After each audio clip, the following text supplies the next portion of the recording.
வணக்கம், welcome to சாமி spoken English. இன்றைக்கி நம்ம பார்க்க போகிற lesson common mistakes in spoken English. நம்ம இங்கிலீஷ் பேசும்போதும் சரி, எழுதும்போதும் சரி, நமக்கே தெரியாமல் நம்ம நிறைய மிஸ்டேக்ஸ் பண்ணுவோம். அந்த மிஸ்டேக்ஸை எப்படி சரி பண்ணுறது அப்படின்னு இந்த வீடியோவில் பார்க்கலாம். சரி, number 1, my wife accompanied with me. என்ன சொல்ல வராங்க? என்னோட மனைவி என் கூட வந்தாங்க அப்படின்னு. ஸோ இந்த வாக்கியத்தில் கவனிச்சிங்கன்னா, இந்த அக்காம்பனிக்கு பக்கத்தில் வித்துங்கிற ப்ரிப்போசிஷன் போடக்கூடாது. ஸோ இந்த வாக்கியத்தை நாம் எப்படி மாற்றி அமைக்க போகிறோம்? My wife accompanied me, my wife accompanied me. Next பார்க்க போகிறோம். Number 2, she climbed up on the tree. என்ன சொல்ல வராங்க? அவ அந்த மரத்து மேலே ஏறினா. நல்லா கவனிங்க. She climbed up on the tree. அவ அந்த மரத்து மேலே ஏறினா, இதான் சொல்ல வராங்க. ஆனால் நல்லா கவனிங்க, கிளைம்ப் அப் அப்படின்னாலே மேலே ஏறுறது தான். அப்போ அப்புங்கிற ப்ரிப்போசிஷன் தேவையில்லை. ஸோ இந்த வாக்கியத்தை நாம் எப்படி சரியாக மாற்றி அமைக்கலாம்? ரொம்ப simple. She climbed up the tree, she climbed up the tree. Next பார்க்க போகிறோம். Number 3, she was sitting near to me. என்ன சொல்ல வராங்க? அவ எனக்கு பக்கத்தில் உட்காந்துக்கிட்டு இருந்தா. நல்லா கவனிங்க, இந்த இடத்துல நியருக்கு பக்கத்தில் டூங்கிற ப்ரிப்போசிஷன் தேவையே இல்லை. ஸோ இந்த வாக்கியத்தை நாம் எப்படி மாற்றி அமைக்கலாம்? She was sitting near me, she was sitting near me.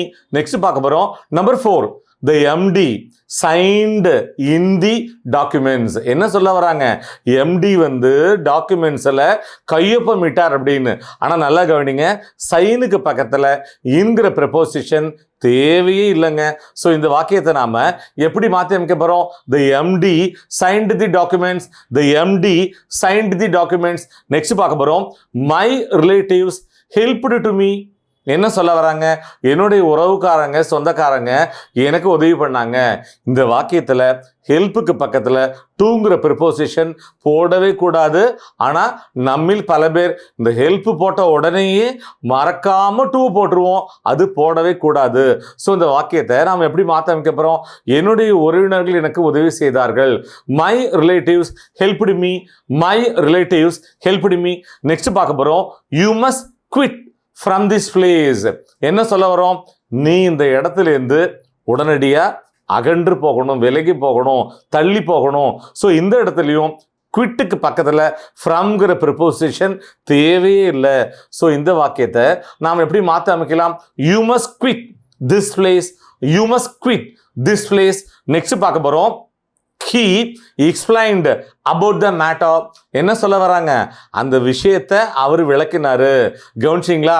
எக்ஸ்பிளைன்டுக்கு பக்கத்தில் about அப்படிங்கிற ப்ரிப்போசிஷன் வரவே வராது. ஸோ இந்த வாக்கியத்தை நம்ம எப்படி அழகாக மாற்றி அமைக்கலாம் மிஸ்டேக் இல்லாமல்? He explained the matter, he explained the matter. So இந்த லெசனோட லாஸ்ட் லெக்குக்கு வந்துட்டோம். Number 8, I was deceived by his look. என்ன சொல்ல வராங்க? அவரோட தோற்றத்தை பார்த்து நான் ஏமாந்துட்டேன் சொல்லுவோம் இல்லையா?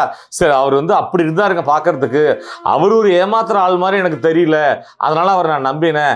ஐ was deceived by his look. அவரோட தோற்றத்தினால் நான் ஏமாற்றப்பட்டேன்னு சொல்லுவோமா?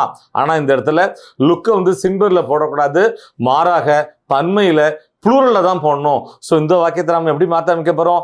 ஐ was deceived by his looks, I was deceived by his looks. நல்லா கவனிங்க, டிசீவ் அப்படின்னா ஏமாத்துறதுன்னு அர்த்தம். ஸோ ஐ வாஸ் டிசீவ்டுனா அந்த வாக்கியம் வந்து பாசிவ் வாய்ஸில் செயற்பாட்டு வினையில் இருக்குது. ஐ வாஸ் டிசீவ்டுனா நான் ஏமாற்றப்பட்டேன்னு அர்த்தம். My dear viewers, common mistakes in spoken English. இந்த வீடியோ உங்களுக்கு ரொம்பவே ஹெல்ப்ஃபுல்லாக இருந்திருக்கும்னு நாங்கள் நம்புகிறோம். மீண்டும் அடுத்த பாடத்தில் சந்திப்போம். தேங்க்யூ.